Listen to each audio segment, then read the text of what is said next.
Você já ouviu falar sobre a doença celíaca, a sensibilidade ao trigo? Fique nesse vídeo e entenda tudo sobre essa doença. Seja bem-vindo ao meu canal, meu nome é Thaisa Mistalden, sou médica e por aqui eu falo sobre saúde, com um foco muito especial em saúde intestinal. A doença celíaca é uma doença autoimune que afeta o intestino delgado em pessoas geneticamente predispostas, desencadeado pela ingestão do glúten na dieta. A incidência dessa doença é altíssima, estima-se que nos últimos 50 anos ela quadruplicou a sua frequência, principalmente pelo aumento da ingestão do glúten, advindo do trigo. Mas primeiro vamos entender o que é glúten. Glúten é uma proteína presente no trigo, centeio e cevada. É uma molécula de proteína grande, de difícil digestibilidade pelas nossas enzimas do sistema digestivo. E ela acaba indo em pedaços maiores no nosso intestino e não conseguem ser absorvidas de forma otimizada. O que eu quero dizer com isso? Uma proteína é uma molécula grande constituída por várias moléculas de aminoácidos. Então a gente tem um aminoácido aqui, outro aqui grudadinho no outro, outro aqui, outro aqui, outro aqui. Vários aminoácidos juntos formam uma molécula proteica. Para a gente conseguir digerir essa molécula grande, as nossas enzimas do sistema digestivo têm que cortar essa molécula em moléculas menores que conseguem ser absorvidas pelas nossas células do intestino. Essa molécula proteica grande, ela pode ser cortada em aminoácidos pequenininhos, somente uma molécula de aminoácido e é absorvida. Ou por uma molécula que a gente chama de dipeptídeo, que são apenas 2 aminoácidos ligados entre eles, e a gente também absorve esses dipeptídeos. Ou absorvemos também os tripeptídeos, que são 3 moléculas de aminoácido ligadas. Com o glúten, a gente não consegue fazer isso, a gente não consegue digerir ele a ponto de aminoácidos, dipeptídeos ou tripeptídeos, então eles ficam em moléculas maiores no nosso intestino.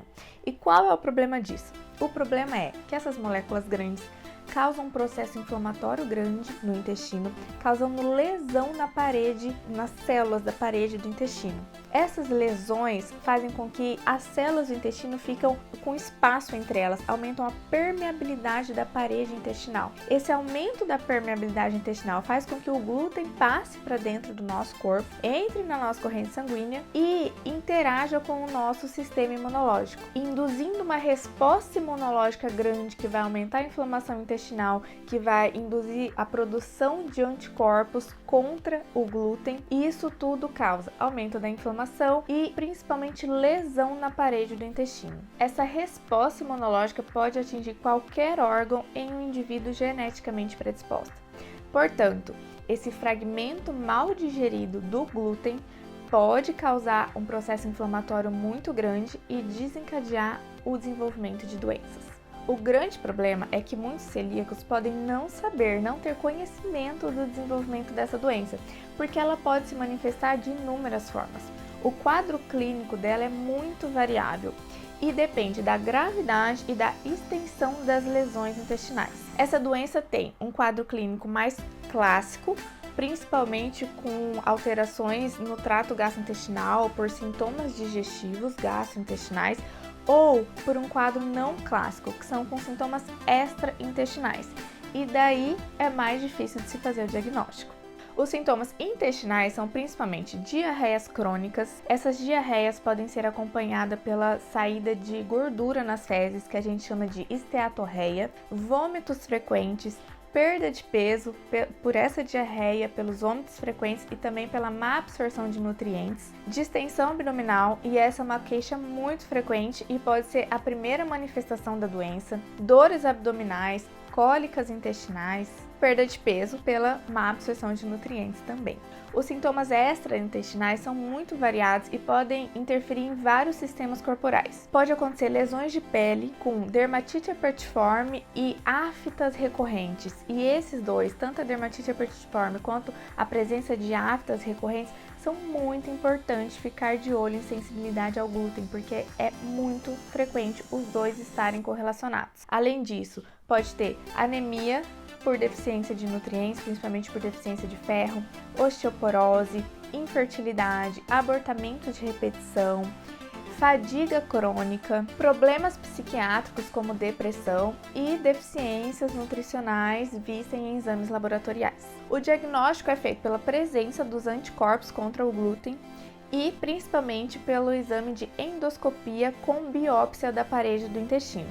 Mas fique de olho que muitas pessoas apresentam sensibilidade ao glúten mesmo com os anticorpos negativados e sem nenhuma alteração na endoscopia e na biópsia da parede do intestino. Essas pessoas podem apresentar a sensibilidade não celíaca ao glúten, apresentando sintomas intestinais e ou os sintomas extraintestinais, porém sem fechar diagnóstico da doença celíaca. E essas pessoas também se beneficiam muito com a exclusão do glúten da dieta. Quando estamos falando num diagnóstico de doença celíaca confirmado, a exclusão do glúten deve ser no mesmo momento e isso é indiscutível. A gente tem que retirar todos os alimentos que têm glúten e também a contaminação cruzada. Então é importante trocar as panelas em casa, os talheres e não ter contato com alimentos que tenham glúten. É importantíssimo dizer que o glúten está presente em vários alimentos industrializados. Então é muito importante olhar o rótulo desses alimentos,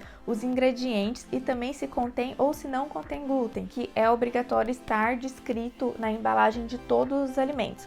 Porque às vezes até um alimento que você imagina que não tenha glúten, porque não tem trigo, não tem centeio, não tem a cevada, ele pode ter a proteína do glúten, porque essa proteína ela dá características palatáveis, características de aumento da elasticidade, de conservação desses alimentos. Então ele é amplamente usado pela indústria alimentícia. Muitas pessoas falam: nossa, mas se eu não vou comer nada que tenha glúten, o que eu vou comer? Não sobra nada para eu comer. Gente, sobra. E sobra muita coisa. Numa dieta saudável, bem balanceada, o glúten está presente em pequena quantidade, em momentos pontuais da vida. Então tem sim como fazer uma dieta sem glúten. A dieta deve ser à base de vegetais, de proteínas e também com o uso de farinhas alternativas. Então hoje na internet, no YouTube, tem inúmeras receitas de pães, de bolo, de biscoito, de sobremesas sem glúten. Nesse momento é importante a gente usar as farinhas alternativas. Então farinha de amêndoas, de grão de bico, de coco, de aveia, e é importante também ver se essa aveia é sem glúten, porque muitas aveias contêm glúten também. E o psyllium também é uma ótima alternativa para substituir a farinha de trigo nas receitas. Além disso, as lojas de produtos naturais também estão recheadas de produtos sem glúten. Portanto, doença celíaca confirmada, é mandatório retirar o glúten da dieta. Pessoas que não têm a doença celíaca confirmada ou já descartou a doença celíaca e sente desconfortos ao ingerir glúten, também se beneficiam muito da redução ou da exclusão desse alimento da dieta. Lembre-se que o glúten causa uma inflamação intestinal, independente da sensibilidade individual a esse alimento. Então, pessoas que têm qualquer doença autoimune também se beneficiam muito em restringir o glúten da dieta. Se você ficou com alguma dúvida, deixe nos comentários, compartilhe esse vídeo com alguém que você acha que pode ajudar a melhorar a saúde. Deixa seu like, se inscreve no canal, ativa o sininho, que toda semana eu tô aqui com vídeos muito interessantes para você. Um beijo e até o próximo vídeo.